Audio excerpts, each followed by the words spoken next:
What my chapter, The Hypnosis of the Belgrade Waterfront, Becoming Abnormal, addressed is the way in which this multi-billion euro waterfront redevelopment along the Sava River is an alarming example of how power operates through the ways in which laws are rewritten and land privatized, all under the banner of progress for Serbia and Belgrade. The analysis of the stated case study was underscored first through the thinking of Gilles Deleuze's paper on control societies, and second, ways out were sought through the discourse connected to the Balkans, which associates this region and people who live in this zone with alleged chaos and abnormality. I argue in this chapter that Belgrade is not a place of Balkan backwardness, but of potential. Its so-called chaos and irrationality are creative, and as such, a threat to control, precisely because they offer something else, becoming. The Belgrade Waterfront project, introduced publicly in 2014, was made possible by a transnational deal merger between Serbia and the UAE's Eagle Hills, which is a private real estate investment and development company. The emergence of the Belgrade Waterfront was enabled through a deliberate bypassing of legal frameworks, including the creation of a special law written specifically to authorize the project without needing to abide by regular public-private partnership regulations or planning protocols. No urban design or architectural competition was held. The master plan bore no name of its creator and included no public feedback mechanisms. Public land, about 177 hectares of it, was removed from standard legal protections, while displacing communities who lived on the land along the River Sava. This mega project was made possible through legal gymnastics, suggesting the legal frameworks are the new battlegrounds. The Belgrade Waterfront isn't just about real estate and law, it's also about narrative. The project thrives on imagery. Billboard campaigns, glossy brochures, and futuristic models offer a hyper-modern fairy tale narrative.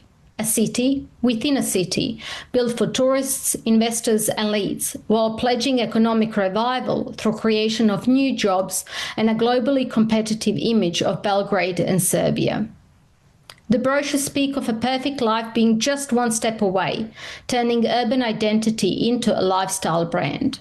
This branding, using Guy Debord's thinking, is a form of spectacle that colonizes consciousness, replacing lived reality with seductive illusion. Belgrade Waterfront's fairy tale brochures speak of riverside kingdoms and cosmopolitan futures, yet, for example, erase the history of 20th century socialist Yugoslavia, particularly its unique non-aligned political position and a multi-ethnic model. The brochures perform a spectacle engineered to hypnotize and erase memory, privatizing not just land, but identity. In this framework, consumption isn't just economic, it's ontological. You become what you buy. Identities are curated via lifestyle branding, while a city like Belgrade becomes a billboard and a corporate product. This is not unique to Belgrade. But what makes Belgrade Waterfront stand out is how aggressively the law was rewritten to suit capital, bypassing public input at every single stage. This mega project is a tool of geopolitical and ideological transformation. It exemplifies real estate, media, military security complex. Beyond so-called urban renewal, the project reflects broader geopolitical dynamics, particularly the strengthening of Serbia-UAE relations across aviation, military, agriculture, and urban infrastructure. This alignment reveals a deeper fusion of consumerism and militarism, where control over transportation, food, housing, and land serves both capital and security agendas. The Belgrade Waterfront symbolism cuts deeper in a region like the Balkans, which has long been viewed through a derogatory lens, framed as a zone of excess, violence, abnormality, and chaos. Such association is political as it fosters replaying a history of the endless present, which invariably places the Balkans as a place of oppression rather than potential.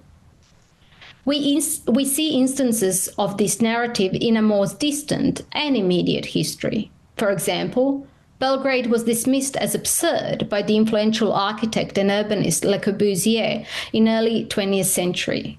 He described the city as a ridiculous capital, the people as ruddy, their speech as lacking zest, the wine as cunning, and the food as being too heavy.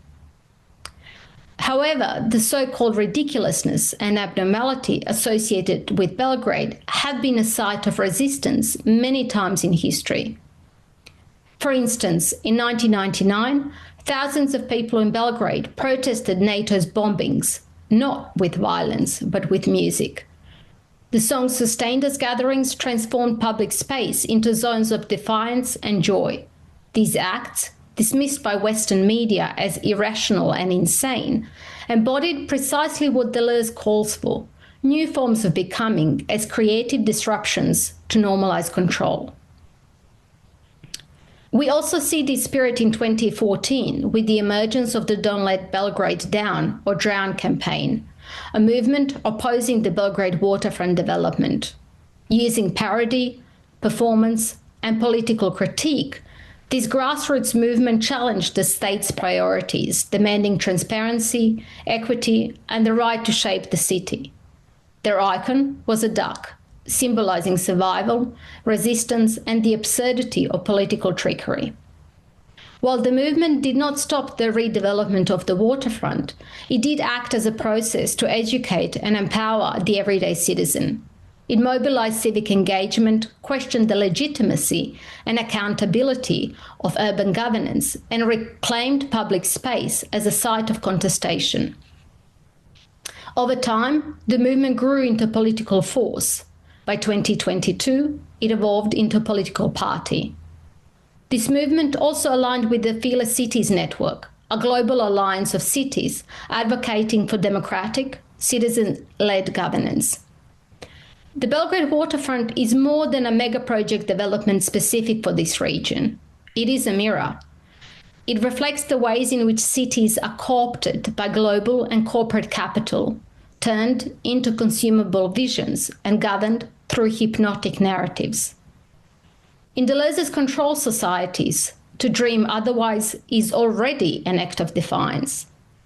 Belgrade shows us that becoming fearless is the first step in this process. Moreover, the city's and Balkans' history of so-called irrationality and chaos, whether in protest songs or satirical ducks, can be imagined and reimagined, not as deficiency, but as potential. In this light, the notion and the act of so-called being abnormal becomes a space and a possibility to think otherwise. It is the birthplace of imagination. To reclaim cities, we must become fearless and perhaps a little Balkan abnormal.